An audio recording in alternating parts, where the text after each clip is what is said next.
విశాఖపట్నంలో ఉన్న ఈ సెంట్రల్ ప్రెసెన్ కి ఇక్కడికి సార్ విజిట్ చేయడానికి రావడం జరిగింది. సెంట్రల్ ప్రెసెన్ కి ఇక్కడ వచ్చిన తర్వాత సూపరింటెండెంట్ మన కిషోర్ గారు, అదే విధంగా వెంకటేశ్వరరావు గారు, ఇంకా స్టాఫ్ మొత్తం ఇక్కడ నాకు స్వాగతం పలికి లోపలికి తీసుకెళ్లి ఈచ్ అండ్ ఎవ్రీథింగ్ క్లియర్ గా చూపించారు. విషయం ఏంటంటే ఈ 5 సంవత్సరాల కాలంలో, గత 5 సంవత్సరాల కాలంలో వ్యవస్థలని భ్రష్టు పట్టిపోయినాయని మాకులాంటి వాళ్ళు మాట్లాడితే అది రాజకీయంగా భావిస్తారు. కానీ ఇక్కడికి వచ్చిన తర్వాత మేము పర్సనల్ గా కొన్ని సిచ్యువేషన్స్ చూస్తే ఇప్పటికీ కూడా పనిచేయాల్సిన పోలీస్ అన్నలకి కూడా కనీసం వసతులు లేని పరిస్థితులు కనిపించాయి. నేను లోపలికి వచ్చిన తర్వాత అడిగాను, స్టాఫ్ క్వార్టర్స్ కూడా ఇక్కడే ఉందండి అన్నారు. యాక్చువల్ గా స్టాఫ్ క్వార్టర్స్ కూడా 20 సంవత్సరాలు అయిపోయింది, మినిమం మెయింటెనెన్స్ లేకుండా ఉన్నాయి. అతి ముఖ్యమైన విషయం ఏంటంటే దీని కెపాసిటీ ఇంచుమించుగా 800 కెపాసిటీ.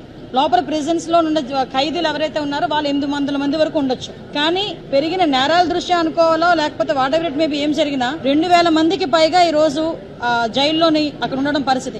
లోపలికి వెళ్లి చూస్తే హృదయ విధాకరమైన సంఘటనలు అంటారు కదా, చిన్న చిన్న పిల్లలు 17 సంవత్సరాలు, 18 సంవత్సరాలు, 20 సంవత్సరాలు పిల్లలు గంజాయి కేసుల్లో వాళ్ళందరూ కూడా ఈ రోజు ట్రయల్స్ నడిచి రిమాండ్ ఖైదీలుగా ఉన్నారు. ఒక్కొక్కరు 7 నెలలు, 11 నెలలు. వాళ్ళతో నేను మాట్లాడితే ఏం చేసావయ్యా, ఎందుకు తీసుకొచ్చారని అడిగితే 10,000 రూపాయలకి నాకు ఇస్తానన్నారమ్మా, నాకు ఈ ప్యాకెట్ తీసుకెళ్ళిమ్మన్నారు, సో నేను ఇచ్చాను, నేను అరెస్ట్ అయ్యాను. అంటే విషయం ఏంటంటే చాలా మంది గిరిజనులు ఈ రోజు ఇబ్బందులు పడే పరిస్థితి కనిపిస్తా ఉంది. మేము గాంజా మీద దృష్టి పెట్టిన తర్వాత ఎస్పెషల్ అసలు ఏం జరుగుతుంది లోపల తెలుసుకుందాం అనే ఉద్దేశంతోనే నేను వెళ్ళడం జరిగింది. అక్కడికి వెళ్ళిన తర్వాత చాలా ఆశ్చర్యకరమైన సంఘటన ఏంటంటే ఈ 5,000 రూపాయలకి 10,000 రూపాయలకి వాళ్ళకి భూములు అంటే వాళ్ళకి గడవక చేసే పనులకి అది నేను కరెక్ట్ అని చెప్పట్లేదు, అది కూడా తప్పే. కానీ ఎవరైతే మెయిన్ వెండర్స్ ఉన్నారో వాళ్ళేమో బయట దర్జాగా తిరుగుతున్నారు. ఇలా పూట గడవక చేసిన వాళ్ళందరూ కూడా జైల్లో మగ్గిపోతున్నారు.